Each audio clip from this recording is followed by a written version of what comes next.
नमस्कार, मैं doctor Rupa Mangalani, associate professor political science department में। हमारा आज का टॉपिक है जापान के नवीन संविधान की विशेषताएं।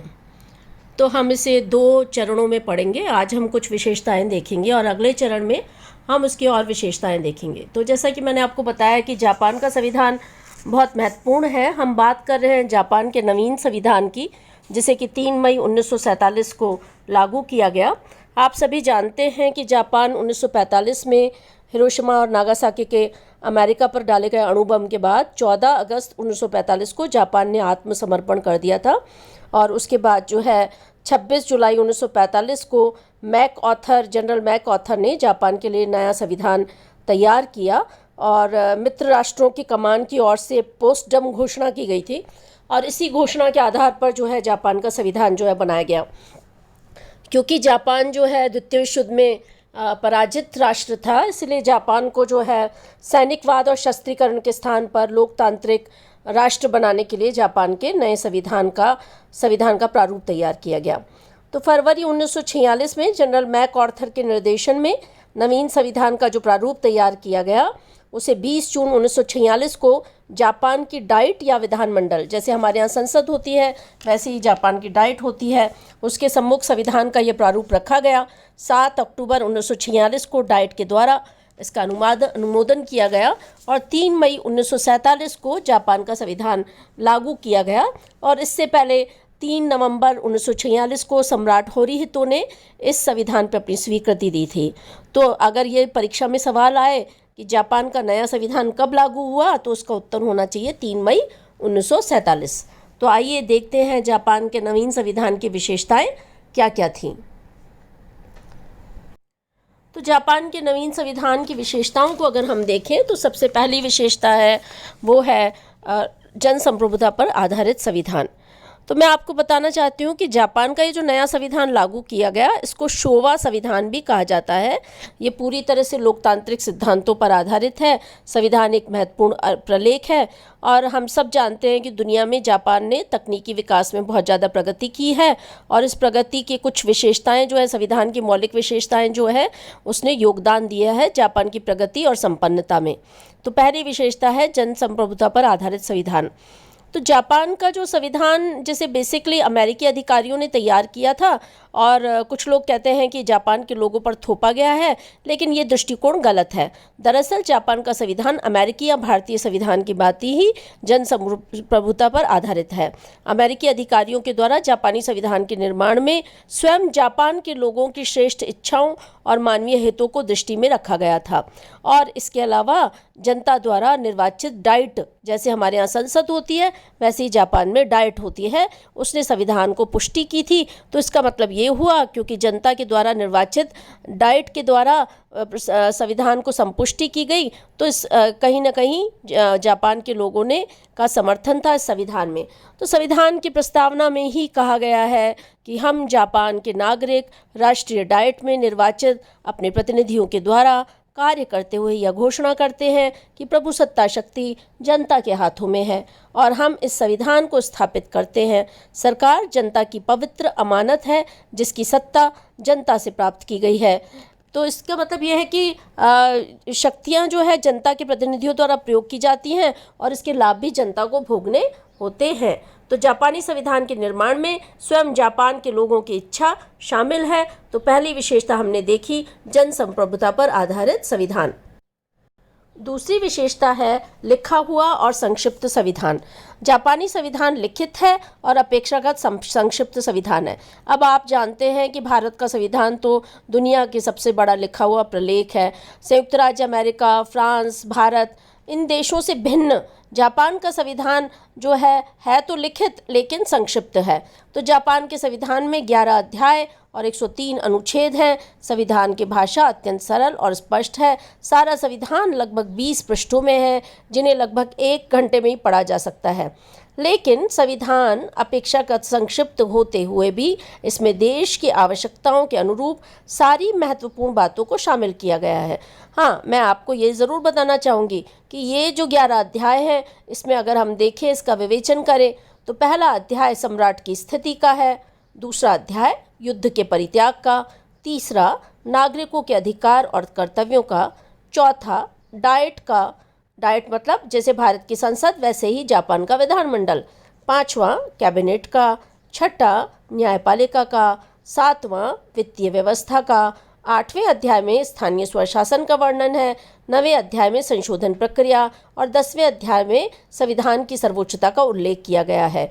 11वें अध्याय में कुछ पूरक अनुच्छेद शामिल किए गए हैं। तो इस प्रकार हम देखते हैं कि जापान की संविधान जो है 11 अध्याय और 103 अनुच्छेदों में शामिल है।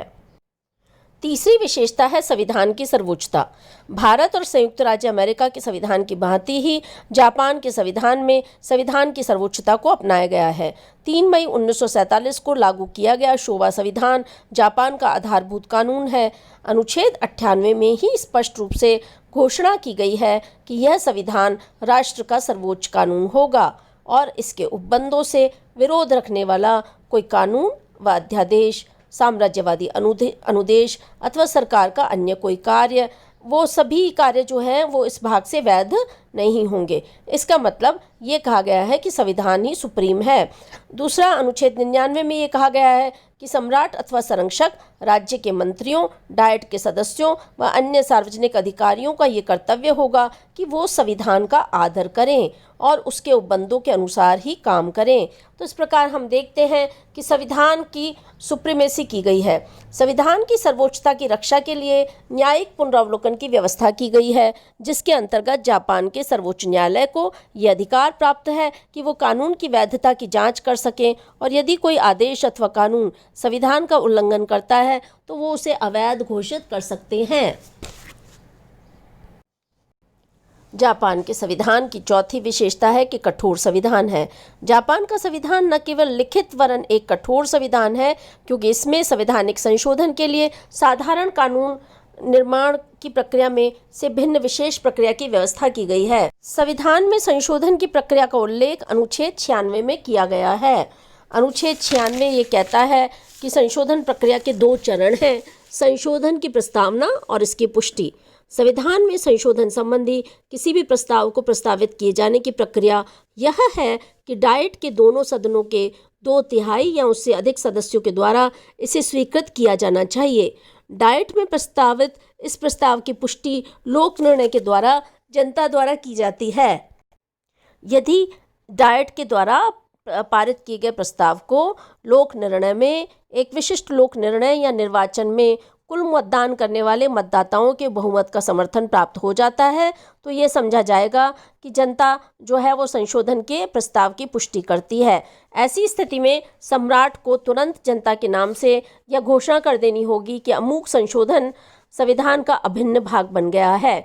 इस प्रकार संविधान में संशोधन की पद्धति बहुत कठोर है।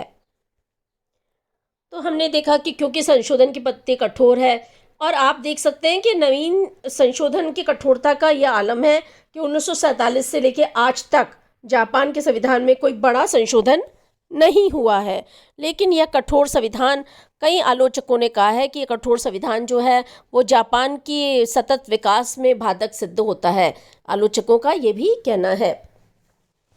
5वीं विशेषता है लोकतंत्रीय आदर्शों का मूर्त रूप।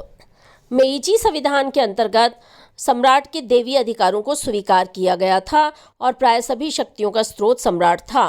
किंतु नया जो संविधान है, शोवा संविधान, जो 1947 में लागू हुआ, बाद में 45 के बाद में ये अस्तित्व में आया, उस संविधान में बेसिकली 3 मई 1947 को लागू हुए नए संविधान में ये कहा गया है कि राजतंत्र के स्थान पर प्रजातंत्र की स्थापना की गई है और सम्राट की स्थिति मात्र एक नाम मात्र के प्रमुख की है। शासन की वास्तविक शक्तियां मंत्रिमंडल में निहित हैं, जो जनता द्वारा निर्वाचित डाइट के प्रति उत्तरदायी है। डाइट यानी संसद, जैसे हमारी संसद होती है वैसे ही जापान का विधानमंडल। इस संबंध में संविधान का अनुच्छेद 3 और 4 बहुत ही महत्वपूर्ण है। जापानी संविधान के अनुच्छेद 3 में ये कहा गया है कि राज्य से संबंधित सम्राट के सब कार्यों के लिए मंत्रियों के परामर्श तथा अनुमोदन की आवश्यकता होगी। अनुच्छेद 4 में कहा गया है कि सरकार के बारे में सम्राट के पास कोई शक्ति नहीं होगी। इस प्रकार सम्राट के पद को बनाए रखते हुए भी जापान का संविधान लोकतंत्रीय आदर्शों का मूर्त रूप है और इसे ब्रिटेन के समान मुकुटधारी गणतंत्र कहा जाता है। तो इसका मतलब ये क्राउन रिपब्लिक है। संविधान के अनुच्छेद 15 में वयस्क मताधिकार की व्यवस्था की गई है और जापान में 20 वर्ष की आयु प्राप्त प्रत्येक व्यक्ति को मताधिकार का अधिकार प्राप्त है, मतदान का अधिकार प्राप्त है। तो इस प्रकार हमने जापान के नए संविधान की इन 5 विशेषताओं को देखा। अगली विशेषताएं हम अगले चरण में देखेंगे, लेकिन मेरा ये कहना है आपको कि आपके इस खंड से संबंधित अनेक महत्वपूर्ण प्रश्न पूछे जाते हैं। जैसे सबसे पहले तो ये पूछा जाता है कि जापान के नए संविधान को क्या कहा जाता है, तो इसका उत्तर है जापान के नए संविधान को शोवा संविधान कहा जाता है। इसी तरह से आपसे ये भी पूछा जाता है कि जापान का नया संविधान कब लागू हुआ, तो आपको पता होना चाहिए कि जापान का ये नया संविधान 3 मई 1947 को लागू हुआ। इसी तरह से ये भी पूछा जाता है कि जापान के नए संविधान के लागू होने का समय कालखंड क्या था, तो आपको पता होना चाहिए कि द्वितीय विश्व युद्ध के बाद जब 1945 में नागासाकी और हिरोशिमा पर अमेरिका ने अणु बम डाला, तो उसके बाद जापान ने 14 अगस्त 1945 को आत्मसमर्पण कर दिया। तो ऐसी स्थिति में जापान पर मित्र राष्ट्रों का संयुक्त नियंत्रण स्थापित हो गया और जनरल मैक आर्थर ने जापान में अपना सर्वोच्च सेनापति उनको नियुक्त किया गया और जनरल मैक आर्थर ने ही जापान के लिए नया संविधान बनाया। तो इस प्रकार अमेरिकी मदद से जापान का नया संविधान बनाया गया और 26 जुलाई 1945 को मित्र राष्ट्रों की सर्वोच्च कमान की ओर से पोस्टडम घोषणा पर आधारित था जापान का नया संविधान। इस घोषणा में वो सिद्धांत थे जिनके माध्यम से ये कहा गया कि अब जापान में सैनिकवाद और शस्त्रीकरण नहीं होगा, लोकतांत्रिक तत्व होंगे। और फिर बाद में इसी जो ये बनाया हुआ प्रलेख था, इसे जापान की डाइट में रखा गया और 20 जून 1946 को जापान की डाइट ने इसे स्वीकृति प्रदान की। 7 अक्टूबर 1946 को डाइट ने इसका अनुमोदन किया और नवंबर 1946 में सम्राट हिरोहितो ने इसे स्वीकृति दी और 3 मई 1947 को जापान का संविधान लागू हुआ। तो ये बहुत महत्वपूर्ण प्रखंड है, आप इसका अध्ययन करें और इसे तैयार करें। कंपटीशन में भी इससे संबंधित सवाल आते हैं और मेरा ये कहना है कि इन 5 विशेषताओं में जो अंतर्निहित प्रश्न हैं, विशेषकर आपको पता होना चाहिए कि सबसे संक्षिप्त संविधान है जापान का संविधान, केवल 11 अध्याय और 103 अनुच्छेद हैं और संविधान सुप्रीम है, कठोर संविधान है। संशोधन की प्रक्रिया को हमने देखा कि विधिवत रूप से, जिसमें डाइट की स्वीकृति और लोगों का लोक निर्णय के द्वारा अनुसमर्थन, ऐसा कठोर संविधान अपनाया गया है।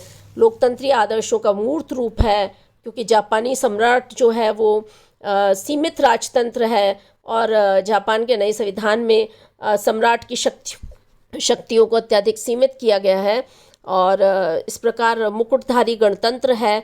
ब्रिटेन भी मुकुटधारी गणतंत्र है। सीमित राजा की शक्तियां सीमित कर दी गई और जनता या डाइट को, जनता के द्वारा निर्वाचित प्रतिनिधियों को शक्तियां दी गई। तो आप ये टॉपिक तैयार कीजिए और इस अगले चरण में हम इस जापान के संविधान की अन्य विशेषताओं को देखेंगे। All the best.